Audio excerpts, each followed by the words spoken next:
Welcome back to the Standing in the Gaps News Deep Dive. We're going to do a deep dive today on a pretty interesting topic. And today we're going to be talking about sovereign wealth funds. In particular, how Trump's proposed plan could impact the U.S. economy. It's a big one. Yeah, it is a big one. So if you find this deep dive helpful, hit that like button and subscribe to our channel.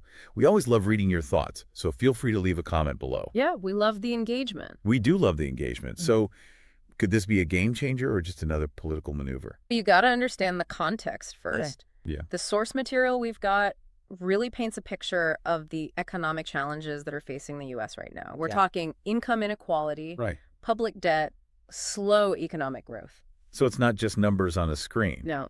This impacts people's lives. Yeah, absolutely. Declining purchasing power. Yeah. Struggling with rising costs. Worrying about the future of Social Security. And that's where this sovereign wealth fund idea comes in. It's positioned as a potential solution, like a financial superhero swooping in. Okay, so what is a sovereign wealth fund?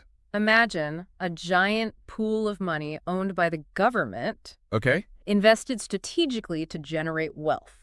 So basically, the government's piggy bank, but they're trying to invest it to make more money. Okay, I'm following. And in Trump's vision, this fund would draw capital from various government agencies, then invest it in key sectors like energy, infrastructure, and technology. To make more money. The goal is to generate revenue to tackle that national debt and hopefully create more jobs along the way.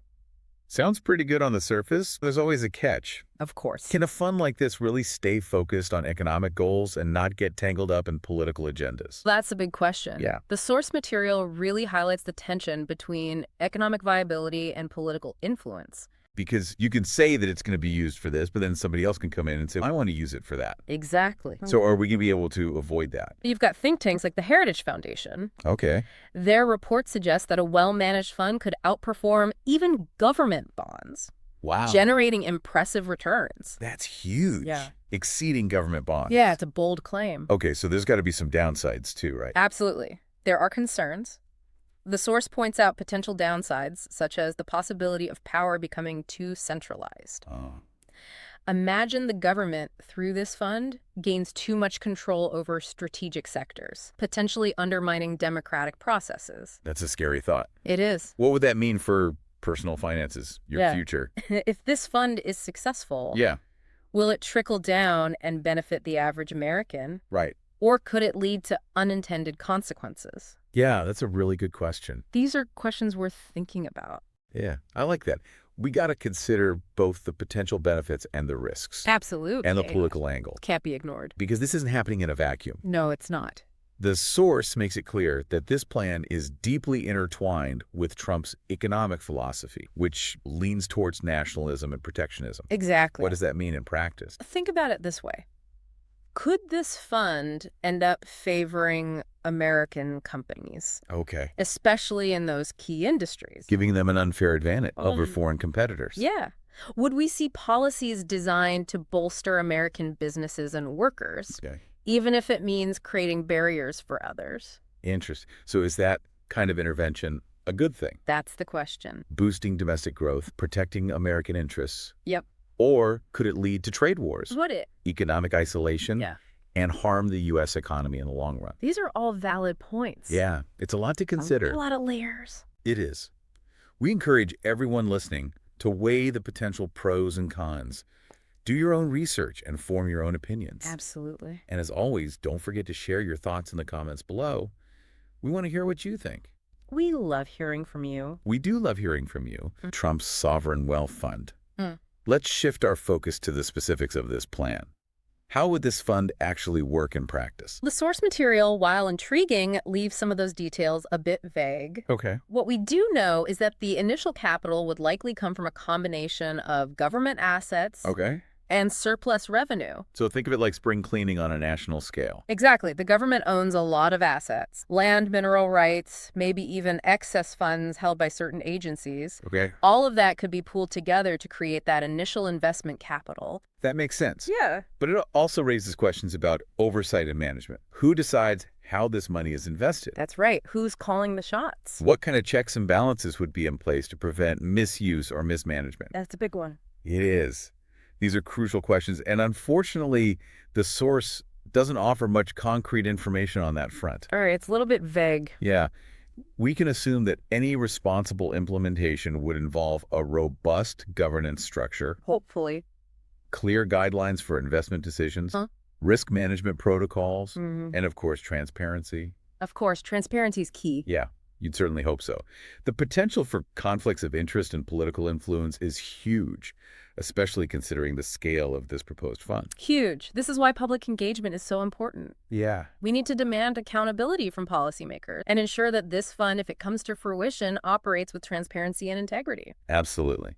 What do you think, listeners? Let us know in the comments. If you're a YouTuber, podcaster, or content creator, you know that getting your videos seen can feel like an uphill battle.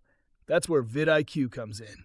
VidIQ is the ultimate YouTube growth tool that helps you find the best keywords to rank your videos higher, get real-time analytics to track what's working, spy on your competition so you can stay ahead, and much, much, much more. Whether you're just starting out or trying to scale to the next level, VidIQ gives you the data-driven edge you need to grow fast. I use VidIQ to optimize my own content, and trust me, it works. It completely changed the way that I think about running my YouTube channel. So, if you're serious about building a bigger audience, check out the description for more information and start your 7-day money-back guarantee today. Now, back to the breakdown. Now let's talk about potential investment targets. The source specifically mentions sectors like energy, infrastructure, and technology. Why these areas in particular? These sectors are often seen as engines of economic growth and innovation. Okay. Think about energy infrastructure, for example. Right. Investments in renewable energy, Yep. smart grids, Mhm. or energy efficiency upgrades Yeah. could create jobs, Right. reduce dependence on foreign energy sources, Okay. and contribute to a more sustainable future. Makes sense. It's an investment in long-term resilience. I like it. And what about infrastructure more broadly? So roads, Roads, bridges, airports, public transportation, all essential. all essential components of a thriving economy. Absolutely. Investing in these areas not only creates jobs in the short term, think construction and engineering, Okay. but also boosts productivity and competitiveness over the long haul. So it's not just about immediate gains. Yeah. It's about positioning the U.S. Long term. for a stronger economic future. That's it. Okay, and that's where the technology sector comes in, right? Exactly. All about innovation pushing boundaries Staying ahead of the curve. and staying ahead in the global tech race. Yeah. Investments in emerging technologies, research and development, Cool. fostering a vibrant tech ecosystem could lead to the creation of high-paying jobs Yeah? and ensure that the U.S. remains a global leader in the digital age. Okay, I like that. So we've got a sense of the potential investment targets. I do. But what happens to the revenue generated from these investments? According to the source, the primary objective is to reduce the national debt. So basically, using investment profits to pay down your credit card bills Yeah, but on a massive scale. on a massive scale. Yeah. Okay, so theoretically, this could free up more government resources for other priorities, Potentially. like education, healthcare, or even tax cuts. But let's be realistic. Yeah. Paying down the national debt is a marathon, not a sprint. There's no guarantee that this plan would generate enough revenue to make a significant dent in the debt anytime soon.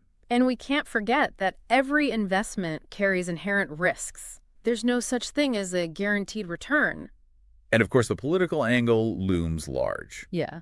Critics of the plan might argue that it's simply a way for the government to exert more control over key sectors of the economy, Absolutely. That's a valid argument. especially considering that the source explicitly links this plan to Trump's economic ideology, Nationalism. nationalism, protectionism. If this fund prioritizes investments in American companies, Yeah. particularly in strategic sectors like energy and technology, wouldn't that create an uneven playing field for foreign competitors? That's a good question. Could it trigger trade disputes or even economic retaliation? Yeah, it's certainly a possibility.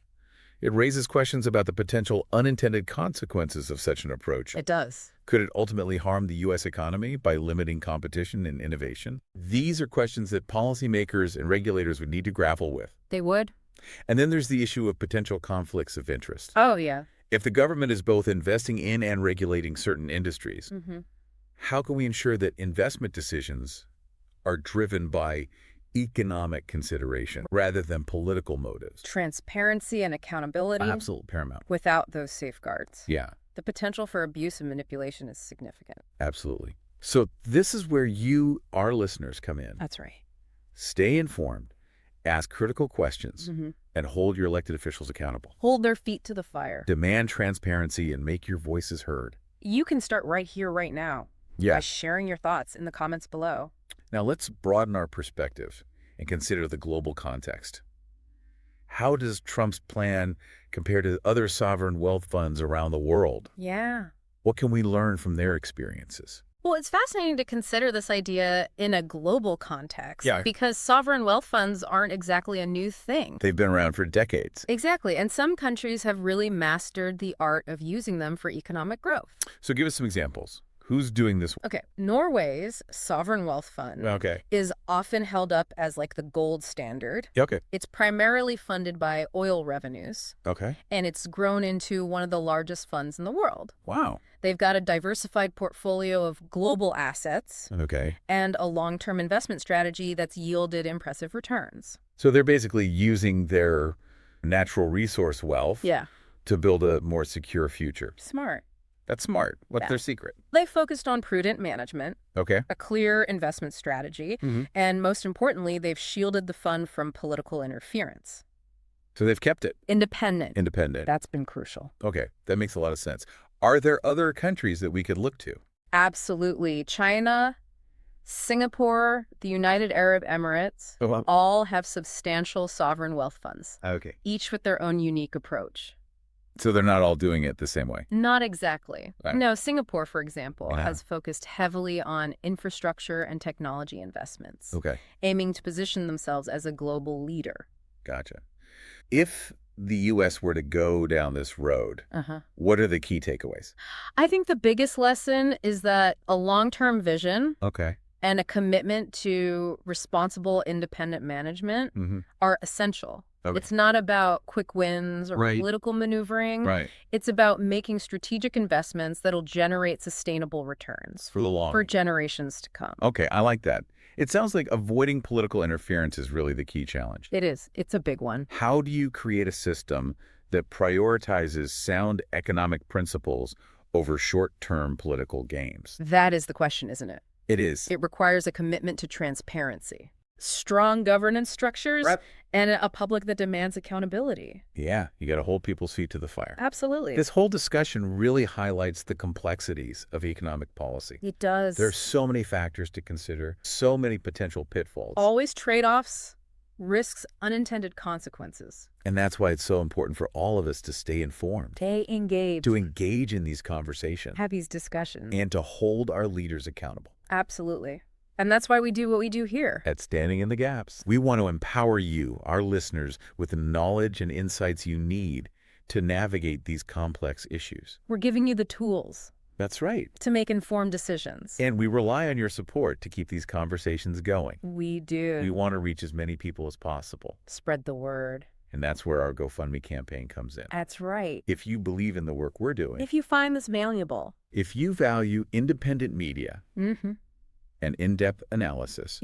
Please consider making a contribution. Every little bit helps. Every donation helps us improve our production quality. That's right. Expand our reach and bring you even more insightful deep dives. You can find a link to our GoFundMe in the description below. We are incredibly grateful for every single donation. Your support makes a real difference. So let's wrap up our deep dive into Trump's sovereign wealth fund plan.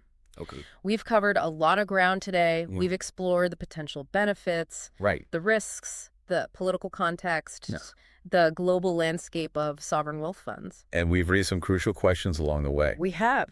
Is this plan a viable solution to America's economic challenges? Good question. Can it be implemented effectively without succumbing to political influence? Another good question. How would it impact American businesses, workers, and consumers? Lots to consider. And perhaps most importantly, what does it mean for your future? Yeah, what does it mean for you? That's what we want to know. That's right. These are questions that deserve careful consideration and open debate. Absolutely. We encourage you to continue exploring this topic, to do your own research. Stay curious. And to form your own conclusions. That's right. And please share your thoughts in the comments below. We want to hear from you. We want to hear what you think. Thank you for joining us on this deep dive. Until next time. Remember to like and subscribe to our channel for more thought-provoking discussions. And until next time, stay curious, stay informed, and keep standing in the gaps. We'll see you next time